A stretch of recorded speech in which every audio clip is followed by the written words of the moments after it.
That shouldn't be that good. And then you get hit with that cola. Ooh-wee! Dare I say, that's the perfect fall flavor. Oh yeah. What's up, everybody? Today, we're gonna get dirty. Dirty soda, that is. You've probably tried one of the many dirty soda variants out there, whether it's at your home kitchen, Sonic's, or wherever sells them.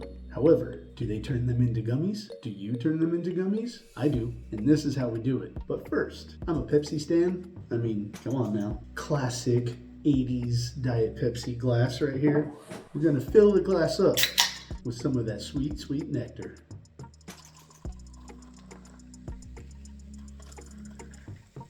Just like such. And then we're gonna take some vanilla hazelnut coffee creamer by Coffee Mate. Give it a nice little shake. We're gonna take 1 tablespoon and we're gonna just carefully float it on top. And we're gonna take another 1/2 tablespoon. There we go. Now we've got a beautiful dirty soda. And if you really want to spice it up, use cherry Pepsi with this creamer and it's dessert. Take your favorite straw, give it a nice little swizzle or two, and enjoy. Yeah, that's delicious. And it's gonna make one hell of a gummy. And how do I do it? Follow me to find out.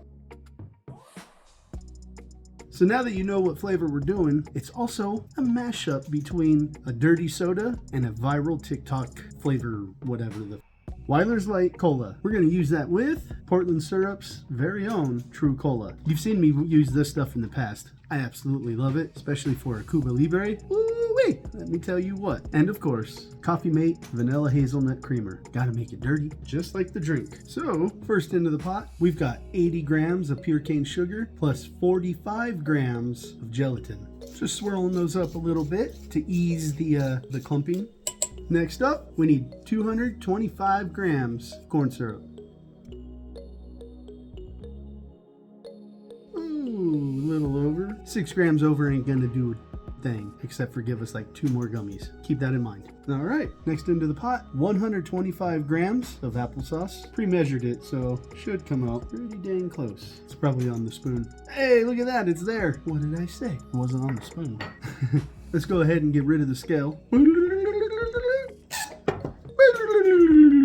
can never get that to work for me for my videos. Doesn't have to be perfect yet because we still have a couple ingredients left, such as cola, baby. And we're gonna use 1, 2. We just want this to kind of boost the flavor from the True Cola. The True Cola, however, is very strong. We're only using 2 because just so we can say, hey, we made gummies using Weiler's Light Cola.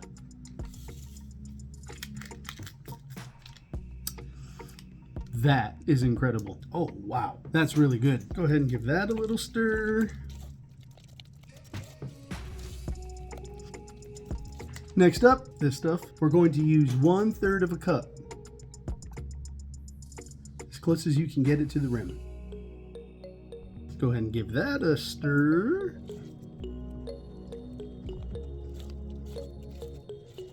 Now keep in mind, cream or creamers can curdle with acids, so you might want to even add this before you add the flavoring. Just a little tip. And finally, True Cola. And we're going to use a 1/4 cup. God, I love this stuff. Slowly pour it in. Don't want to mess our shirts up. I really need to get some like custom, aprons. Sheesh. Now let's taste it.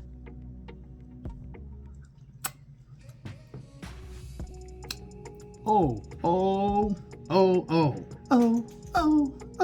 it's magic. Wow, I'm not even kidding. That's incredible. And you're seeing it here first, folks. But I already knew. However, every time I taste one, it's incredible. I'm gonna say it's incredible, right? Anyway, the way the hazelnut plays on that cola, oh, Chef's kiss. We're gonna let that sit for the 7 to 10 minutes, woo, hey, to allow that gelatin to bloom, and then it's off to the fire brigade. I'll see you soon. And we can't forget 2 ounces of liquid coconut oil with 1 level tablespoon scoop of lecithin granules, 5 grams cream of tartar, and 2 pinches malic acid. Don't need a lot of malic acid because there's plenty of stuff going on in there. All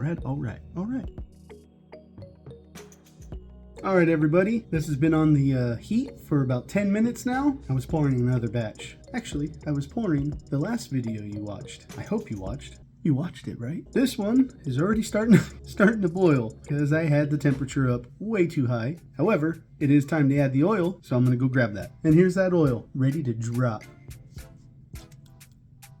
I need to get my angles better for you guys. Still learning, okay? Let me flip for the whisk. Woo! Pretend I did a backflip there. Man, I got stuff all over the handle. All right, so we are going to stir this for the next 3 to 5 to 7 to 9, 11, 13, until all that oil is fully incorporated within the batch. I am going to do one thing. Now you noticed when we mixed the creamer with the soda that it turned to a nice tan color once we mixed it up. That's what I'm aiming for here. So I need to grab my white, and this is the perfect time to add color. Shake it up real good. And let's add about that much. And always clean it off. Keeps the crusties away. And stir. Oh, that was close, but we'll see. I'll wait till all that oil is fully incorporated to make another decision on that. Because right now I've got that oil slick on the top and I can see the color of it. Yeah, I'm gonna want it a little lighter. Add a little more. Oops, that might have been a little too much. Close it, wipe it. Done. Those crusties can get hard, and then when you put them into the batch, the next time you use it, or later down the road, it can cause some issues. Not bad issues, it'll just throw off the texture on a bite or two. And if they're for yourself, that's fine, who cares? But if you're giving them away to people, they might not come back. That's a little better, I like it. Since we're practically already there at the boil too, once I turn this up, it'll really go. Yeah, I like this color a whole lot better. Plus I have root beer gummies and I didn't want them to get mixed up.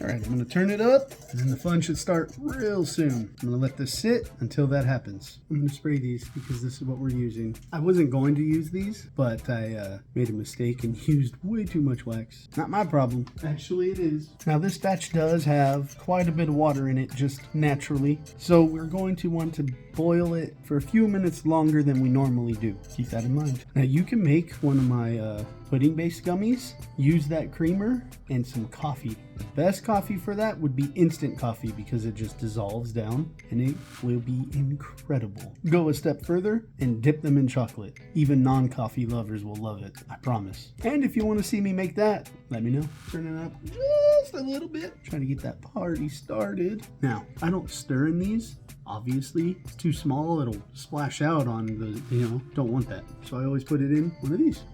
For the Swedish fish video, I totally messed up the pour angles. I won't do that here. It's kind of in a rush. The scent's coming off of this. Oh, so good. Hey, look at that. We're rolling the boil now. So I'm gonna get the acid ready. This is where we turn up the heat even more to allow all this excess water to evaporate out. And then we're gonna continue stirring this for 3 to 5 minutes. No regrets, no matter what.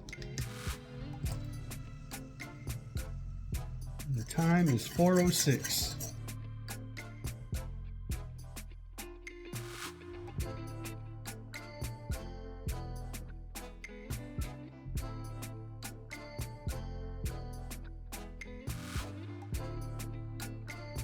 It's only been 2 minutes, almost 3.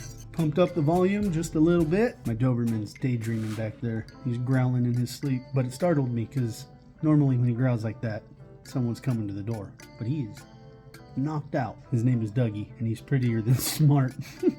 He's still a puppy, or I should say he's still of puppy mentality. He just turned 3. Anyway, it's time to set up the pour station. So I'm gonna do that, and I'll be right back. And we'll be right back. Ba-doom-boom. First, what did I do with my pot holder? There we go.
Almost at the end, folks.